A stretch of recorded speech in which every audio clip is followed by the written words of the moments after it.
Bwana Yesu asifiwe. Tuna kila sababu ya kumshukuru Mungu kwa ajili ya neema ambayo ametupa asubuhi ya leo, na nataka tukukuambia mtu wa Mungu ambaye Mungu amekupa neema kuwa kwenye ibada saa hii.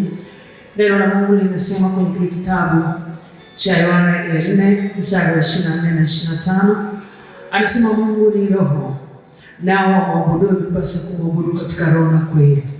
Tunamwabudu wapi Mungu? Tunaanza kumwabudu Mungu kwenye roho zetu. Tunaanza kumwabudu Mungu kwenye mioyo yetu. Nataka tukuambia asubuhi ya leo mtu wa Mungu ambaye Mungu amekupa kwa ibadani ambayo uko mahali hapa. Sijui umeuandaje moyo wako kwa ajili ya kuweza kutokea kwa Bwana, kwa sababu anasema kwenye kitabu cha Mithali ile 16 mstari wa kwanza, maandalizi ya moyo ya mwanadamu mwenyewe. Najua wiki nzima umepita kwenye mambo mengi, umepita kwenye changamoto nyingi, lakini Bwana amekupigania. Sijui una kitu gani ambacho umekibeba kwenye moyo wako ambacho kitaonyesha kwa kweli kwamba unamwabudu Mungu katika roho na kweli. Na kumwabudu Mungu katika roho na kweli ni pamoja na moyo wa shukrani.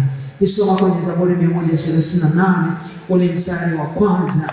Daudi akasema, nitakushukuru kwa moyo wangu wote. Kwa hiyo nataka tukuambie mtu wa Mungu, hebu moyo wako ujae shukrani kwa ajili ya matendo makuu ambaye Mungu amekutendea wiki hii, ambaye Mungu amekufanyia wiki hii. Mungu akubariki sana, na nataka tu ufungue kinywa chako uanze kumshukuru Mungu. Asante.